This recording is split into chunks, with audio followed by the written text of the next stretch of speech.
Hello everyone, welcome to this channel that is geography education. আজকে আমি তোমাদের class 8-এর 4th chapter চাপ বলয় ও বায়ুপ্রবাহ থেকে একটা টপিক পড়াবো, যার নাম হলো নিরক্ষীয় শান্ত বলয় বা ডোলড্রামস। নিরক্ষীয় শান্ত বলয় বা ডোলড্রামস, এটা সম্পর্কে তোমরা অনেকেই জানো। এই চ্যাপ্টারটা পড়তে গিয়ে অনেকেই জেনেছো যে নিরক্ষীয় শান্ত বলয় বা ডোলড্রামস কী। এটা অনেক সময়, বেশিরভাগ সময় এটা 2 মার্কসে আসে।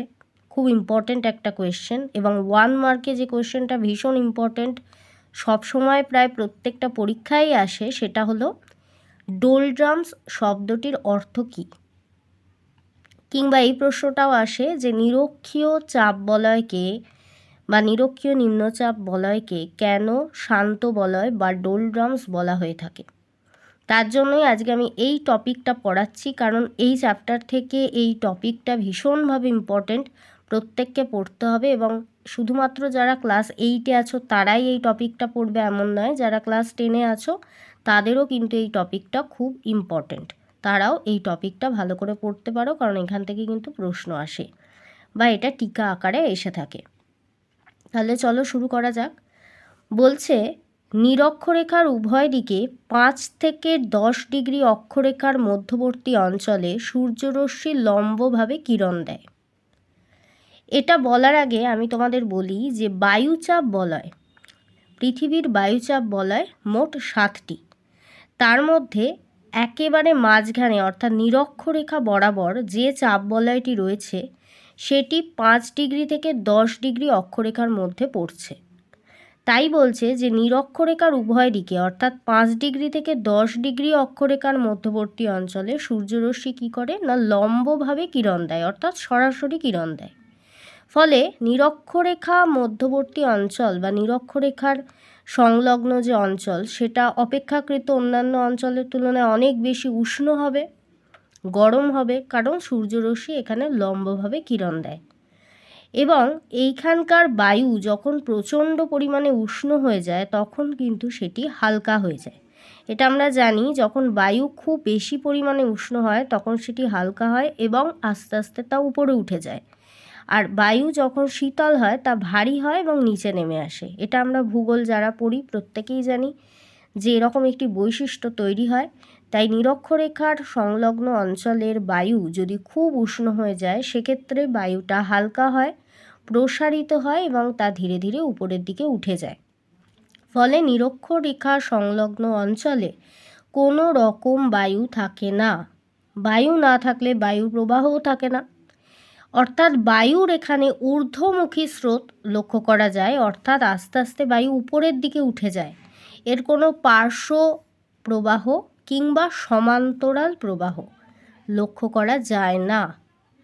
এর ফলে বলা যেতে পারে যে এই স্থানে বায়ু একেবারেই কিন্তু বায়ুমণ্ডল শান্ত হয়ে যায়, অর্থাৎ এখানে একটি শান্ত ভাব বিরাজ করে, যার জন্য এখানে নিম্নচাপ সৃষ্টি হয়। একেই আমরা বলি নিরক্ষীয় শান্ত বলয়। যেহেতু এখানে একটি শান্ত ভাব সৃষ্টি হয় তাই আমরা একে বলি নিরক্ষীয় শান্ত বলয়। নেক্সট আসছি আমরা ডোলড্রামস কী। ডোলড্রামস শব্দটির অর্থ হলো শান্তাবস্থা বা শান্ত অবস্থা।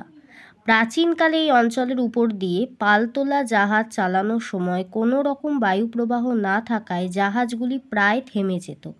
তাই নাবিকরা এই অঞ্চলের নামকরণ করেন ডোলড্রামস। কিংবা নিরক্ষীয় শান্ত বলয়ের অপর নাম হলো ডোলড্রামস। এই প্রশ্নটা অনেক সময় আসে যে নিরক্ষীয় শান্ত বলয়ের অপর নাম কি, সেক্ষেত্রে আনসার হবে ডোলড্রামস।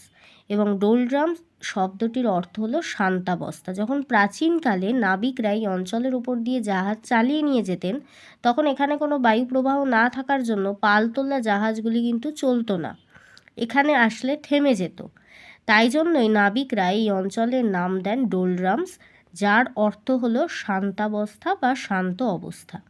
তাহলে আর একবার আমরা দেখি যে নিরক্ষীয় শান্ত বলয় বা ডোলড্রামস কাকে বলে।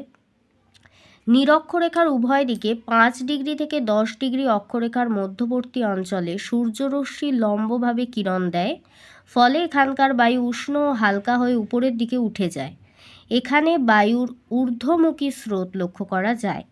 এই অঞ্চলে বায়ুর কোনো রকম সমান্তরাল প্রবাহ বা পার্শ্ব প্রবাহ প্রায় থাকে না, ফলে এই স্থানের বায়ুমণ্ডলে একটি শান্ত ভাব বিরাজ করে, তাই এই অঞ্চলকে নিরক্ষীয় শান্ত বলয় বলা হয়। এবং ডোলড্রামস কি না, ডোলড্রামস শব্দটির অর্থ হলো শান্তাবস্থা। প্রাচীনকালে এই অঞ্চলের উপর দিয়ে পালতোলা জাহাজ চালানোর সময় কোনো রকম বায়ুপ্রবাহ না থাকায় জাহাজগুলি প্রায় থেমে যেত, তাই নাবিকরা এই অঞ্চলের নামকরণ করেন ডোলড্রামস।